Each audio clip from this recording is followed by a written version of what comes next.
What's up, madlang people? Good morning. Today, we'll discuss about kung paano ka magkaroon ng investment sa stock market. So, magbigay ko ng konting example para maintindihan natin, no? Let's say, ito Ray-Ban, okay? Yung Ray-Ban na shades. So, ang may-ari dito, ang company, it's Ray-Ban. Okay? So, ngayon, itong Ray-Ban na to, bibilhin mo ngayon. Let's say, bibilhin mo siya ng, maglagay tayo, bibilhin mo siya ng 100 pesos. Yan.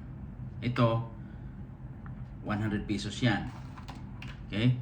So, ito naman, yung Oakley. Yung Oakley, binili mo siya ng 150.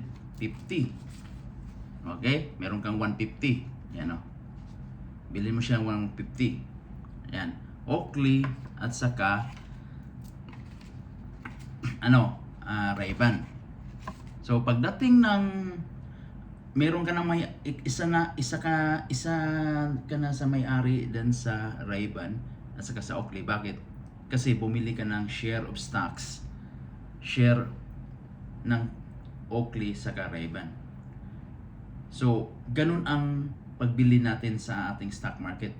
Hayaan mo yan, bumaba, tumaas, ups and down, fluctuation sa market, bearish, bullish, so bear market, kung may mga gera, may mga pandemic, hayaan mo lang siya magstay dyan. Yung pera mo na binili mo 100 saka 150 doon sa shares, doon sa Ray-Ban at saka Oakley.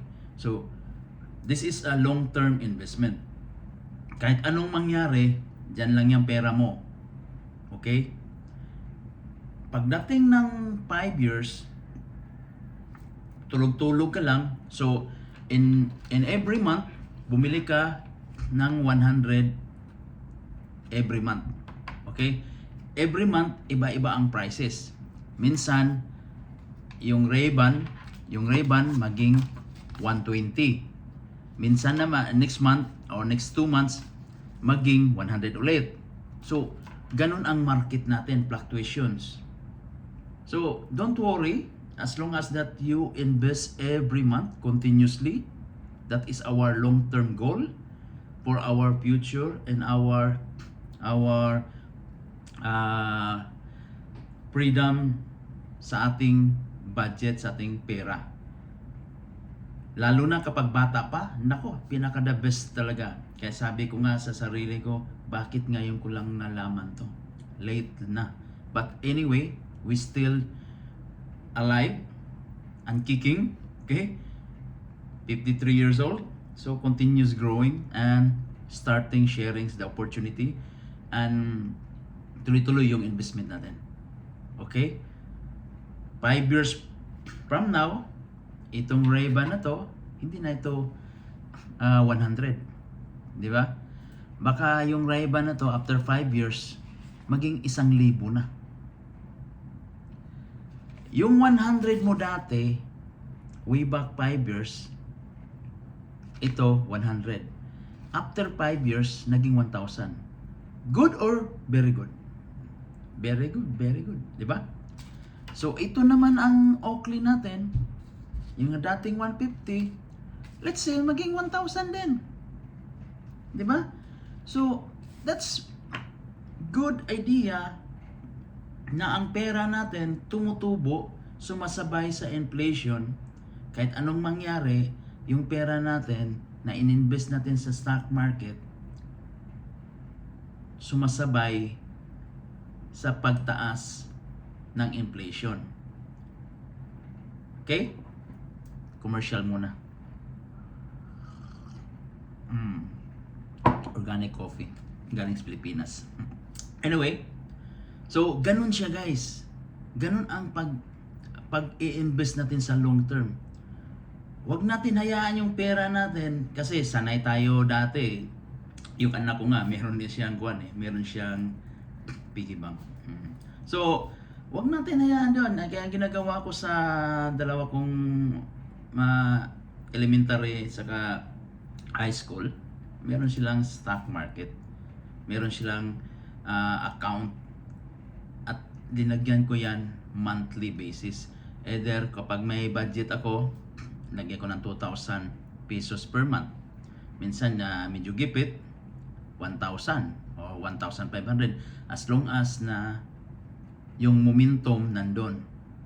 Kahit sabihin ko kay Mrs. medyo marami tayong bayaran, pero yung investment natin tuloy-tuloy siya. Yung sa investment ko sa aking stock market, long-term investment, pati sa anak ko, tuloy-tuloy yung investment. Basta kapag may utang, sasabihin ko lang, ito lang babayaran ko muna kasi ini-invest ko yung pera, yung iba. So ganun tayo guys.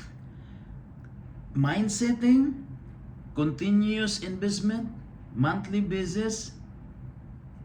Kapag sinasabi ko nga, pag may utang, kausapin mo lang para at least makapag-invest ka. Parallel what I'm saying. So, ganon siya kasimple ha. Tandaan natin, pinapakita ko talaga para magkaroon tayo ng idea kung ano yung long-term investment natin. Forget about sinabi nyo na stock market, ganun yan, pataas at hindi natin mahirap intindihin yan. No, it's not mahirap intindihin. I-absorb mo lang yung sinasabi ko. Talagang hindi na ako nag-discuss dito na talagang yung sinasabi natin yung technical analysis, yung kailangan mo na sa trading, blah blah blah, etc. Talagang identification, this one, ito yung pera mo. Pagdating ng 5 years, sa 100 mo, ito 100 mo po, ito 100. Pagdating ng 5 years, maging 1,000. Ang kita, magkano ang kita mo, magkano ang profit mo? 900.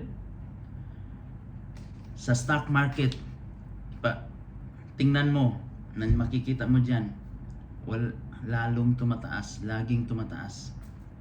At intindihin natin yung inflation. Nung maliit pa ako, nung magkano yung pamasahe ko, nung nag-aral ako, let's say pag nag-aral ako ng college, magkano yung pamasahe ko? 5 pesos.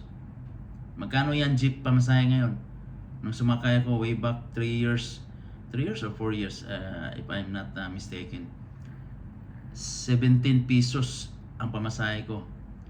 Kasi from Cebu ako, galing lang ako sa uptown sa Robinson, papunta lang ng downtown dito sa Gaisano, 17 pesos na. Nakakagulat, di ba?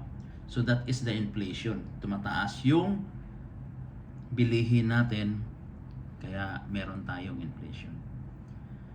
Good or very good? Naintindihan? Thumbs up, comment kung naintindihan, at ready to go sa ating long-term investment. Sinasabi ko, 1,000 lang. Mag-umpisa ka na. Pwede ka na mag-open account. Hanapin mo na dyan kung nasa Pilipinas ka. Kung sa online, pwede. Hanapin mo lang, search mo lang. Pwede ka na mag-register. See you guys!